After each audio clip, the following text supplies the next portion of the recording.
Good morning students. हम पढ़ रहे हैं नेपोलियन को और आज का जो हमारा टॉपिक है वो है नेपोलियन का पतन। नेपोलियन का पतन। यहाँ पे स्टूडेंट्स हमने पढ़ लिया है कि किस तरह से नेपोलियन ने अपने जीवन में 40 से भी ज्यादा युद्ध लड़े और अपना पूरा जीवन युद्धों में झोंक दिया। और वो जीवन युद्धों में इसीलिए झोंक रहा था क्योंकि उसके ख्वाब बहुत बड़े थे। वो विश्व विजेता बनने के सपने देख रहा था। यहाँ पे लगभग संपूर्ण यूरोप की भूमि पे उसका हक अधिकार था और उस अधिकार के चलते भी उसका अब पेट नहीं भरा, उसकी महत्वाकांक्षा शांत नहीं हुई, अपितु वो विश्व विजय के स्वप्न देख रहा था, जिसके कारण से उसने अपने जीवन को युद्धों में झोंके रखा। और अधिक युद्ध जो है, जब किसी भी चीज की अति हो जाती है तो वो जो है हानि का ही कारण बनती है। इसके कारण जो नेपोलियन के साथ भी हुआ और अधिक युद्धों में उलझे रहने के कारण जो है वो अपने जीते गए राज्यों की ओर ही ध्यान न दे सका और उनमें होने वाले विद्रोहों ने नेपोलियन का पतन कर दिया। तो यहाँ पे नेपोलियन के पतन के लिए कुछ कारण जिम्मेदार थे, उनकी हम बातें करेंगे। सबसे पहला है पुर्तगाल और स्पेन में हार। पुर्तगाल और स्पेन में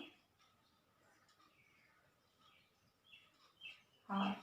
तो यहाँ पे स्टूडेंट्स, जैसे कि हमें पता ही है कि 1808 में जो आइबेरियाई तट को पूर्णतः इंग्लैंड के साथ व्यापार निषेध करने के लिए जो है उसने ये आदेश भेजा। तो यहाँ पे उसके लिए पुर्तगाल ने जो है मना कर दिया कि वो इंग्लैंड के साथ जो है व्यापार अपना जारी रखेगा, वो उस पर निषेध नहीं लगाएगा। जैसे कि हमने महाद्वीपीय व्यवस्था में पढ़ा था कि विभिन्न आदेशों के तहत उसने इंग्लैंड के साथ यूरोपियाई देशों का व्यापार पर प्रतिबंध लगा दिया। तो उसके चलते ही यहाँ पे आर्थिक रूप से इंग्लैंड को कमजोर करने के लिए जो है ये किया था। और यहाँ पे पुर्तगाल ने इंग्लैंड का साथ दिया और यहाँ पे पुर्तगाल ने अपने आप का पक्ष लेते हुए नेपोलियन का साथ देने से इनकार कर दिया और जिसके फलस्वरूप नेपोलियन ने पुर्तगाल पे आक्रमण कर दिया और इस प्रकार से पुर्तगाल पे आक्रमण करके उसने पुर्तगाल को अपने कब्जे में ले लिया, उस पर उसका अधिकार हो गया। पुर्तगाल से जाने वाला मार्ग स्पेन से होकर के गुजरता था। स्पेन जो है अब नेपोलियन के ही आधिपत्य में था और यहाँ पे 1808 में जो है जब उसने पुर्तगाल पे कब्जा किया तो उसके बाद जो है उसने स्पेन पे भी अपना कब्जा जमा लिया और यहाँ पे 1810 में अपने भाई को उसने यहाँ का शासक बना दिया। और उसका भाई मैड्रिड पहुंचा भी नहीं था कि यहाँ पे स्पेन में जो है नेपोलियन विरोधी भावनाएं उठ खड़ी हुई और यहाँ पे जन आंदोलन होने लग गए और उन जन आंदोलनों ने जो है राष्ट्रीयता की भावना लोगों में भरी। और इस राष्ट्रीयता की भावना के चलते स्पेन के लोगों ने मैड्रिड में पहुंचने से पहले ही इसके नेपोलियन के भाई को अपना राजा मानने से इनकार कर दिया और स्पेन से और मैड्रिड से खदेड़ दिया। तो इस प्रकार से पुर्तगाल को उसने जीता था। तो यहाँ पे स्पेनी लोगों का जो आत्मविश्वास था उसको देख करके पुर्तगाली लोग भी जो है विद्रोह के लिए उठ खड़े हुए और यहाँ पे विभिन्न छोटी छोटी मुठभेड़ों में नेपोलियन की सेनाओं को पुर्तगाली लोगों ने हार दी। तो यहाँ पे 1812 में पुर्तगाल के विद्रोहियों ने अपने आप को आजाद करवा लिया और 1813 में पूर्ण रूप से स्पेन जो है अपने आप को आजाद करवाने में सफल रहा, जो नेपोलियन की हार का मुख्य कारणों की शुरुआत होना यहाँ पे निश्चित हो गया था। तो यहाँ से जो है 1812 में सेलामेंका और 1813 में विक्टोरिया में फ्रांसीसी सेनाएं पराजित हुई, जिससे उसकी हार अब निश्चित दिखने लगी। उसके बाद है ऑस्ट्रिया और नेपोलियन। ऑस्ट्रिया और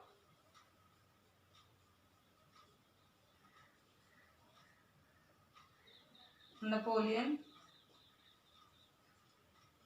तो यहाँ पे भी ऑस्ट्रियाई लोगों के साथ जो है उसने अपमानजनक संधि कर रखी थी और ऑस्ट्रियाई लोग उस अपमान को सहने के पक्ष में नहीं थे, लेकिन फिर भी वो शासक के दबाव के कारण जो है नेपोलियन की बातें मानने के लिए मजबूर थे। और इस मजबूरी के चलते जो है जब उन्होंने देखा कि स्पेन और पुर्तगाल में नेपोलियन को करारी हार मिली है, तो वो भी अब चुप बैठने वाले नहीं थे। उन्होंने भी नेपोलियन की अपमानजनक संधियों को ठुकरा दिया और यहाँ पे अब स्वतंत्रता की जो भावनाएं थी वो हिलोरे मारने लग गई और ऑस्ट्रियाई लोग भी अब जन विद्रोह के लिए उठ खड़े हुए। नेपोलियन की हार का ये दूसरा मुख्य कदम था जो ऑस्ट्रियाई लोगों ने उठाया था। तो ये भी नेपोलियन के पतन का मुख्य कारण बना। उसके बाद है रूस से संबंध विच्छेद। रूस से संबंध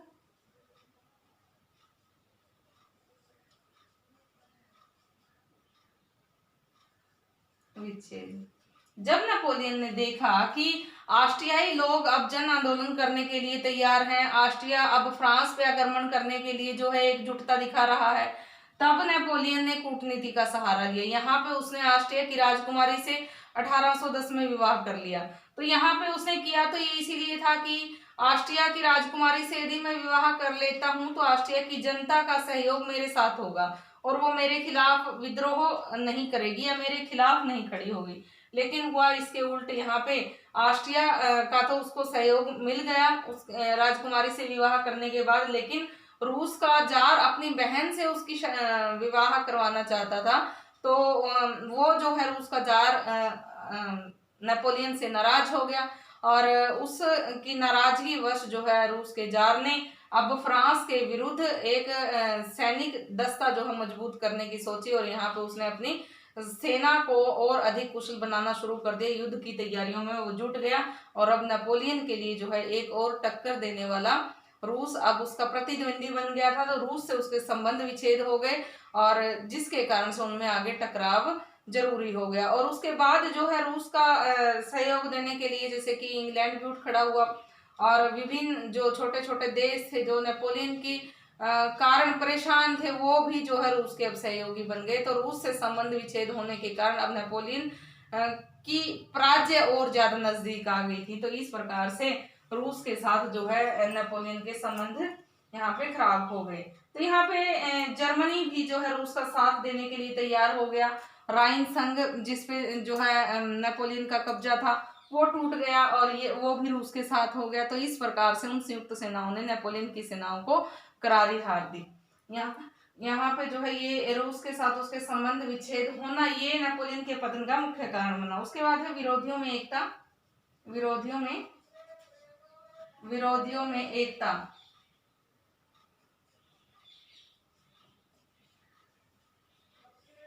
नेपोलियन ने रूसी अभियान से वापस लौटते हुए फ्रांस में अनिवार्य रूप से सैनिक भर्ती के नियम लागू कर दिए।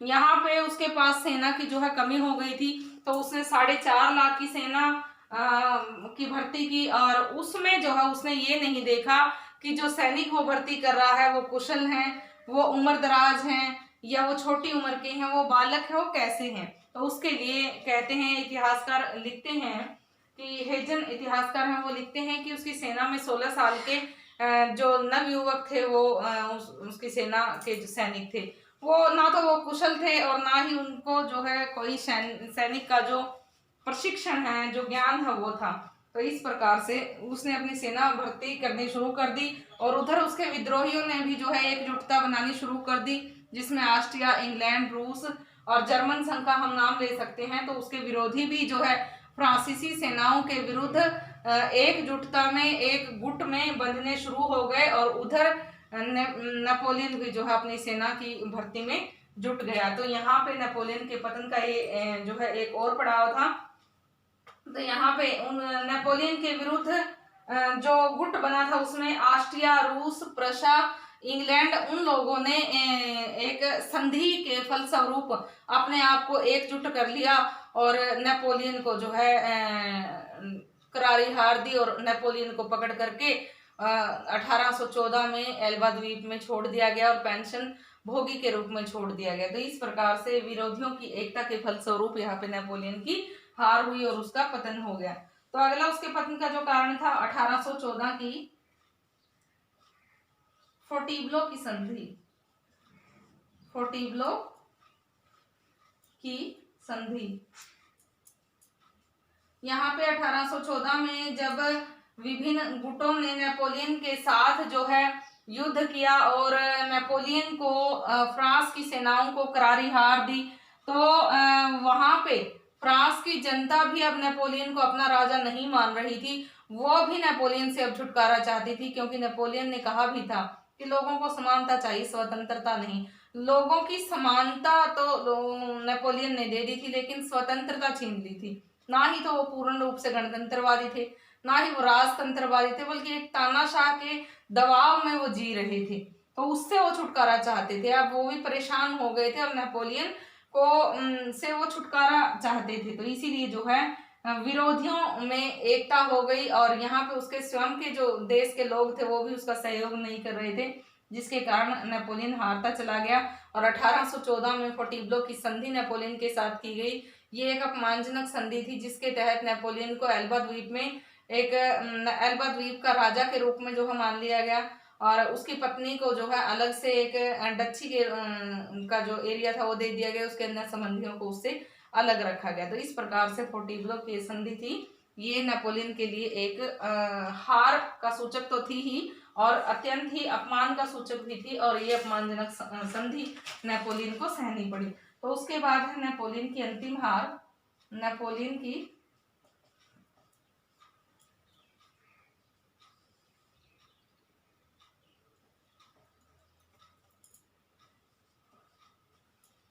अंतिम हार। यहाँ पे 1814 में जो फोंटेब्लो की संधि हुई थी, उसके बाद जो है नेपोलियन बिल्कुल तटस्थ हो गया था, बिल्कुल युद्धों से उसका कोई वास्ता नहीं था, और वो चुपचाप यूरोप के पुनर्गठन को, यूरोप की स्थिति को और उन जगहों के शासकों को देख रहा था जो आपस में यूरोप के पुनर्गठन के लिए लड़ मर रहे थे। तो यहाँ पे उसने देखा 10 महीने जो उस स्थिति का चुपचाप मूल्यांकन किया, और 10 महीने बाद 1815 में जो है उसने देखा कि कैसे जो है विभिन्न जो प्रांतों को उसने विभिन्न प्रदेशों को जीत करके यूरोप से खंडित विखंडित कर दिया था। उसको उसकी पुनः संरचना में विभिन्न शासक जुट गए हैं, राजतंत्र की स्थापना हो रही है, और यहाँ पे जो है अपने अपने हितों को साधने में सभी लगे हुए हैं। तो वो 1815 में फ्रांस पहुंचा, जहां पहुंचने पर उसका भव्य स्वागत हुआ, और वहां जाकर के भी उसने जो है पुनः अपने शक्ति का प्रदर्शन करने की, पुनः अपने आप की योग्यता को प्रदर्शित करने की कोशिश की, और जिसके चलते जो है उसने एक और स्थायी सेना भर्ती का जो प्रोग्राम था वो शुरू किया, और उसने स्थायी सेना को सैनिकों को भर्ती करना शुरू कर दिया। तो इस प्रकार से उसकी जो सेना थी, काफी लंबी चौड़ी सेना को लेकर के वो तैयार हुआ, और यहाँ पे विभिन्न देशों ने जब देखा कि नेपोलियन एक बार फिर से सत्ता में आ गया है, और यहाँ पे जो है 1815 में विभिन्न देशों ने एकदम से ही जो है आपसी शत्रुता त्याग कर एक संयुक्त रूप से संगठन का निर्माण किया, गुट का निर्माण किया, जिसमें ऑस्ट्रिया, प्रसा, रूस और इंग्लैंड की सेनाएं थी। और यहाँ पे इंग्लैंड की नौसेना की जो शक्तिशाली नौसेना की, उसकी हमें पता ही है कि वो अजेय थी, और विभिन्न देशों के पास भी जो है अच्छी सैनिक शक्ति थी। तो जिसके कारण से नेपोलियन को वाटरलू की लड़ाई में हरा दिया गया, और यहाँ पे वाटरलू की लड़ाई में हारने के बाद नेपोलियन को यहाँ से निष्कासित कर दिया गया, और उसको जो है निष्कासित करने के बाद उसको हेलेना द्वीप में भेज दिया गया, जहां पे रहते हुए 1821 में उसकी मृत्यु हो गई। तो इस प्रकार से नेपोलियन की ये अंतिम लड़ाई थी, और इस लड़ाई में नेपोलियन की हार हो गई थी। तो नेपोलियन के पतन के लिए ये कारण जिम्मेदार थे, और उसके पतन के लिए कुछ अन्य कारण और भी जिम्मेदार थे। जैसे कि स्टूडेंट्स हमने पढ़ा है कि नेपोलियन एक महत्वाकांक्षी व्यक्ति था, विश्व विजेता बनना चाहता था, और उसने अपना पूरा जीवन युद्धों में झोंक दिया। जीवन में 40 से भी ज्यादा युद्ध लड़े। उसने अपनी सेनाओं को पूरी तरह थका दिया था। इतने ज्यादा सैनिकों की मृत्यु भी उसको तोड़ नहीं पाई थी। यहाँ पे राजनीति जो सत्ता की जो भूख थी वो अभी उसकी शांत नहीं हुई थी।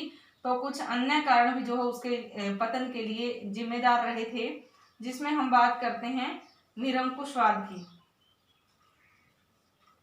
निरंकुशवाद।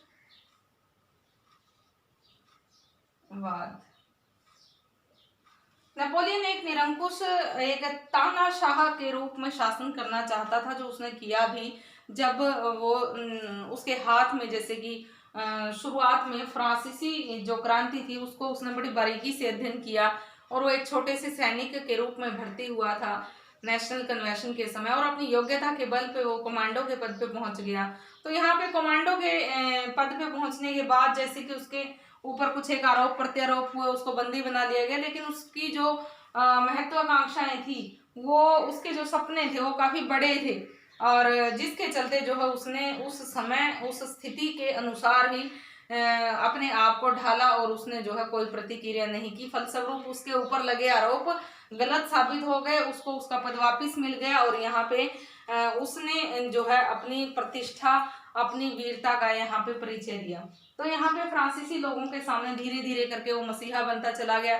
डायरेक्टरी का जो समय था उसमें उसका जो डायरेक्टरी का जो काल था वो नेपोलियन का चरमोत्कर्ष काल कहा जा सकता है। उसके बाद उसका प्रथम कौंसिल बनना, और यहाँ पे प्रथम कौंसिल बनते ही सत्ता पे उसका पूर्ण रूप से कब्जा हो जाना, और एक निरंकुशवादी व्यक्ति की तरह जो है फ्रांस पे राज करने के स्वप्न देखना और फ्रांस को युद्धों में उलझाए रखना, उसको उसकी निरंकुशवादिता के तहत ही जो है उसके पतन का मुख्य कारण बना, क्योंकि वो चाहता था कि सारा जो यूरोप है वो उसकी सत्ता में रहे, और उसके ही अनुसार जो है पूरे यूरोप के नियम कायदे कानून बने। उसके अनुसार उसने कोशिश भी की, विभिन्न सगे संबंधियों को राजा बनाया, जैसे कि स्पेन को जीत करके उसके अपने भाई को वहां का राजा बना दिया, और ऐसे ही अपने सगे संबंधियों को, जैसे कि अपने भाई लुई नेपोलियन को जो है उसने एक अन्य जगह का राजा नियुक्त कर दिया। तो इस प्रकार से अपनी निरंकुशवादिता के चलते उसने जो विभिन्न शासकों के जो पद थे अपने सगे संबंधियों को देने की कोशिश की। यहाँ पे उसने ये नहीं देखा कि वो उसके योग्य भी हैं या नहीं, अपितु उसने अपनी निरंकुशवादिता के चलते अपनी मनमानी करनी चाहिए, जो उसके पतन का मुख्य कारण बनी। उसके बाद है लगातार युद्ध। नेपोलियन लगातार युद्धों में रत रहने वाला व्यक्ति था। जैसे हमने अभी बात भी की है कि अपने जीवन में बहुत ही ज्यादा युद्धों में वो रत रहा, बहुत ही ज्यादा युद्ध उसने लड़े, जिसमें उसके 40 से भी ज्यादा युद्धों की चर्चा की जा सकती है, और उसमें से ज्यादातर युद्ध उसने जीते ही थे। क्या हो गया अगर 2-4 लड़ाइयां वो हार भी गया तो, लेकिन अधिकतर युद्ध उसने जीते ही थे। उसने पूरे राइन संघ को जीत लिया था, जर्मन पे उसका कब्जा था, इटली, स्पेन, पुर्तगाल, ऑस्ट्रिया, फ्रांस, प्रसा, रूस, ये सारे ही देश कुछ एक उसके मित्र देश बन गए थे, कुछ एक उसकी जीत के कारण उसके साथ थे। तो लगभग इंग्लैंड को छोड़ के लगभग पूरा यूरोप ही नेपोलियन के कब्जे में था। उसके महत्वाकांक्षाओं का वो एक जो सिंहासन था वो था। तो इस प्रकार से लगातार वो युद्धों में रत रहा। अपनी सेना के जो उसके सैनिकों की मृत्यु थी उसको उससे भी कोई फर्क न पड़ा, वो सैनिकों की भर्ती करता चला गया। यहाँ पे 1808 में जैसे उसने पुर्तगाली सेना के सामने अपना जीत का झंडा फहराया, स्पेनी लोगों ने जब विद्रोह कर दिया तो उसकी सैनिकों की संख्या 4.5 लाख से रह करके उसके पास 30,000 रह गई। फ्रांस आकर के उसने वापस सेना इकट्ठी की, और कहते हैं कि उसने एक बड़ी विशाल सेना की भर्ती की। तो यहाँ पे उसके सैनिकों में 16 साल के जो है युवा थे, तो उनको जो है ना तो तक जो उनमें सैनिक की जो कुशलता है वो थी, और ना ही उनको कोई ज्ञान था। तो इस प्रकार से केवल सैनिकों की संख्या बढ़ाना भी उसकी हार का जो है मुख्य कारण बना। लगातार युद्धों से उसकी सेना थक जाती थी, भूख प्यास से, गर्मी से और सर्दी से, थकान से और मौसम की मार से भी जो है उसकी सेना में थकावट, और लगातार युद्धों में रत रहने के लिए सेना की थकावट ने भी नेपोलियन की पराजय को, उसके पतन को और नजदीक ला दिया। यहाँ पे लगातार युद्धों में रत रहना भी नेपोलियन की पराजय का, उसके पतन का मुख्य कारण बना। उसके बाद है राष्ट्रीयता की भावना। राष्ट्रीयता की भावना, यहाँ पे जैसे कि हमने बात की थी कि अपनी आर्थिक जो मंशा थी उसको शांत करने के उद्देश्य से इंग्लैंड के व्यापार वाणिज्य पे प्रतिबंध, कि इंग्लैंड के साथ कोई अन्य देश व्यापार नहीं करेगा, उस चीजों पे उसने प्रतिबंध तो लगा दिया था, लेकिन उसने ये नहीं सोचा था कि इंग्लैंड का जो नौ व्यापारिक सेना है, नौ शक्ति है, वो कितनी ज्यादा अजेय है, कितनी ज्यादा अमर है। तो इसीलिए जो है वहां पे पुर्तगाली लोगों को उसने जब पुर्तगाल को जीत लिया था और उसके चलते जो है स्पेन पे उसने अपना कब्जा जमा लिया और अपने भाई को वहां का शासक नियुक्त कर दिया, तो वहां पे लोगों में राष्ट्रीयता की भावना जागृत हुई और राष्ट्रीयता की भावना के चलते जो है वो एकजुट हुए, उन्होंने जन आंदोलन किया, नेपोलियन के भाई को वहां से निकाल फेंका, भगा दिया। और यहाँ पे जो इंग्लैंड के पास तो खुद के पास इतनी अच्छी जो है व्यवस्था थी कि उसको नेपोलियन तो क्या कोई भी जो है नहीं रोक सकता था। विश्व में इतने ज्यादा उसके उपनिवेश थे कि उनके साथ वो आसानी से जो है व्यापारिक प्रतिक्रियाएं कर सकता था। तो यहाँ पे विभिन्न देशों की नेपोलियन के प्रति जो स्तब्धता थी, जो उसके संबंध थे, वो अत्यंत खराब होते चले गए और लोग जो है राष्ट्रीयता की भावना से ओतप्रोत थे, अपने राष्ट्र के प्रति प्रेम, अपने शासक के प्रति प्रेम, उसका जो है उनको ज्ञान था ही और अब जो है वो जागृति उनमें बढ़ने लगी थी, जिसके कारण से नेपोलियन का पतन हो गया और विभिन्न राष्ट्रों में जन आंदोलन अब बढ़ने लगे, जन आंदोलन भड़कने लगे और यहाँ पे नेपोलियन की हार हुई।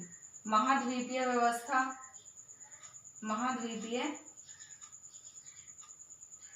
व्यवस्था, तो ये महाद्वीपीय व्यवस्था के बारे में डिटेल हमने जैसे पढ़ा था कि आर्थिक रूप से इंग्लैंड को कमजोर करने के लिए, कमतर करने के लिए नेपोलियन ने जो महाद्वीपीय व्यवस्था अपनाई थी, विभिन्न देशों के साथ नेपोलियन ने इंग्लैंड के व्यापार पर प्रतिबंध लगा दिया था, निषेध लगा दिया था, जिसको महाद्वीपीय व्यवस्था कहा गया, ताकि अंतरराष्ट्रीय व्यापार को इंग्लैंड के लिए रोक दिया जाए। लेकिन क्या उसके पास इतने साधन सुलभ थे कि वो उन पे अपनी निगरानी रख सकता कि कौन सा देश इंग्लैंड के साथ व्यापार अब भी कर रहा है या लेन देन कर रहा है, इंग्लैंड कहाँ से कच्चा माल मंगवा रहा है या कहाँ तैयार माल अपना बेच रहा है? क्या उसके खुद के पास इतने साधन थे कि वो पूरे यूरोप की आवश्यकताओं की पूर्ति कर पाता?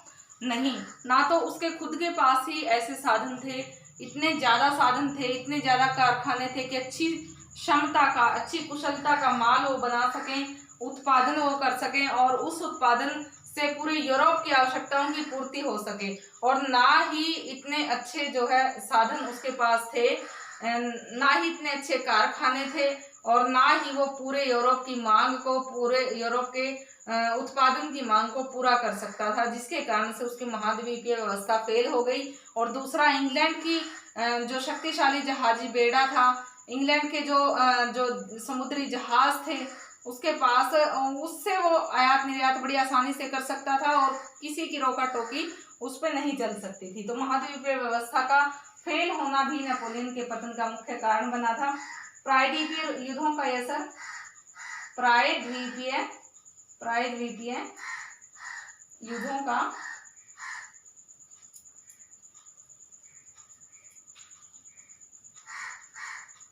यहाँ पे जैसे कि हमने बात की है कि 1807 तक नेपोलियन ने बहुत युद्ध लड़े थे।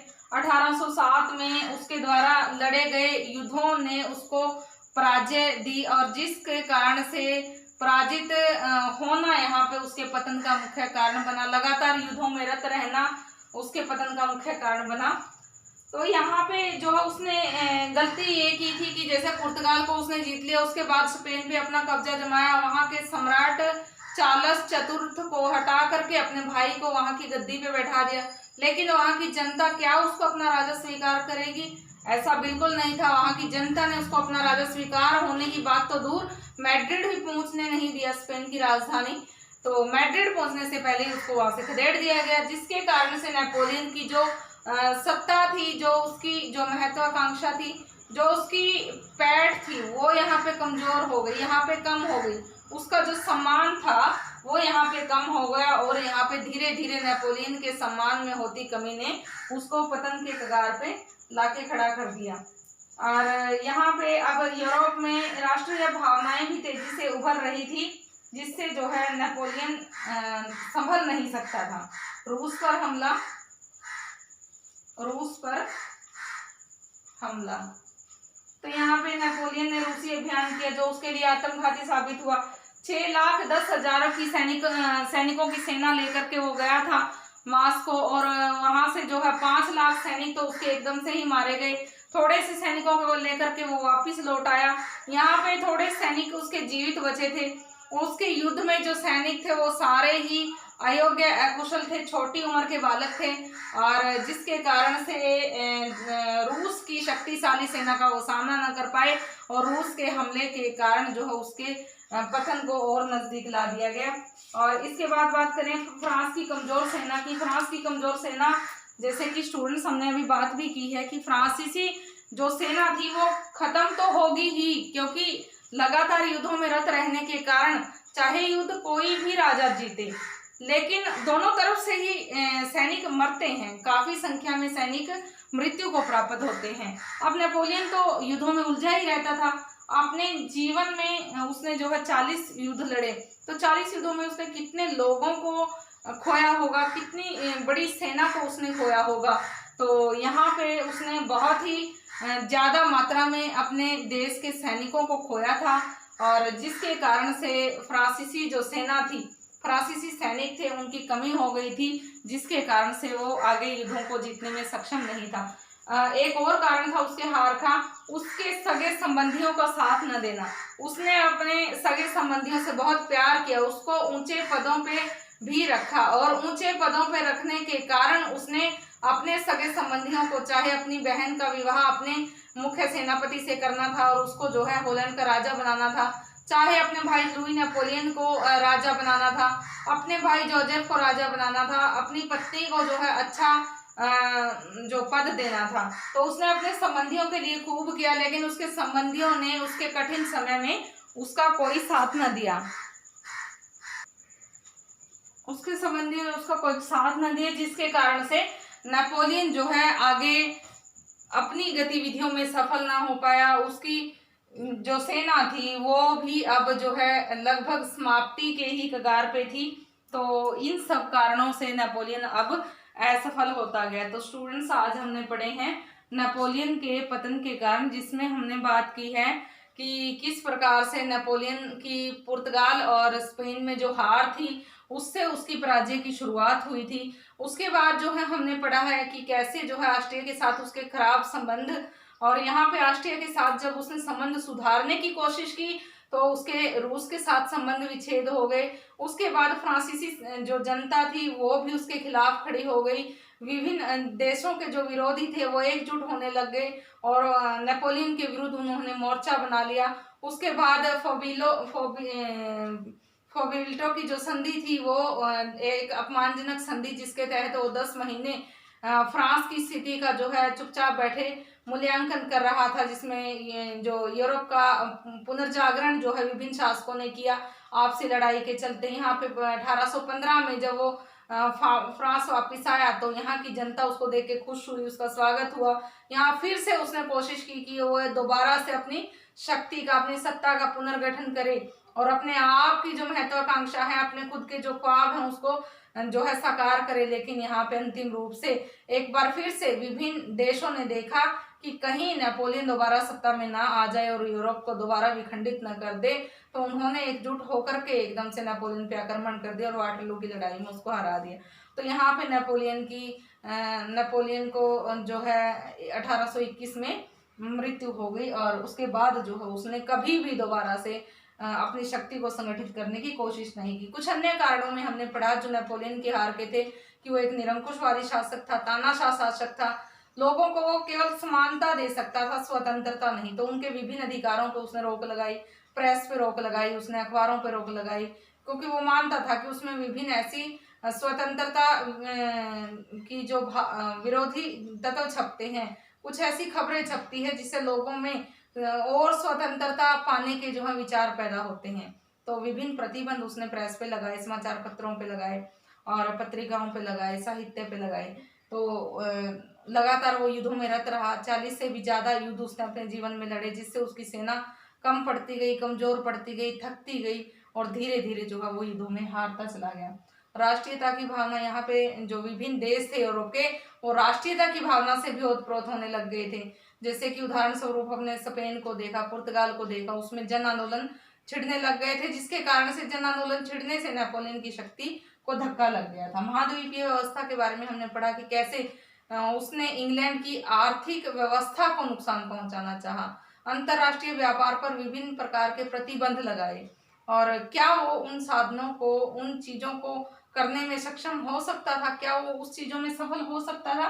तो उसके लिए जो है हमने महाद्वीपीय व्यवस्था को पढ़ा कि उसके द्वारा लागू की गई महाद्वीपीय व्यवस्था थी वो फेल हो गई थी। प्रायद्वीपीय युद्धों का असर, प्रायद्वीपीय युद्ध जैसे 1808 में, 7-8 में जो पुर्तगाल को उसने जीता था, स्पेन को जीता था, उसके बाद उन देशों ने उसके खिलाफ मोर्चाबंदी की, फिर रूस ने उस पर आक्रमण किया, ऑस्ट्रिया भी उसके खिलाफ खड़ा हो गया, यहाँ पे प्रसा ने भी जो है उसके खिलाफ हाथ खड़े कर दिए। तो यहाँ पे वो उन युद्धों के असर के कारण भी उसका पतन हो गया। रूस का जो है फ्रांस पर हमला करना, फ्रांसीसी सेना को नष्ट भ्रष्ट कर देना उसके हार का मुख्य कारण था। उसके संबंधियों का जो है नेपोलियन का साथ न देना, बल्कि नेपोलियन का अपने संबंधियों के प्रति अच्छा व्यवहार और उसके संबंधियों का नेपोलियन के प्रति बुरा व्यवहार उसकी हार का मुख्य कारण साबित हुआ। इस प्रकार से 1821 में एक विश्व विजेता बनने का स्वप्न देखने वाला नेपोलियन अंत को प्राप्त हुआ, मृत्यु को प्राप्त हुआ। तो ये था नेपोलियन का पतन। और इसमें एक लेक्चर और रहता है, नेपोलियन का मूल्यांकन हम करेंगे और नेपोलियन के युग को हम जो है अध्ययन करेंगे। तो उसके बाद जो है नेपोलियन का टॉपिक बिल्कुल कंप्लीट हो जाएगा। और आज के लिए इतना काफ़ी है स्टूडेंट्स। Thank you.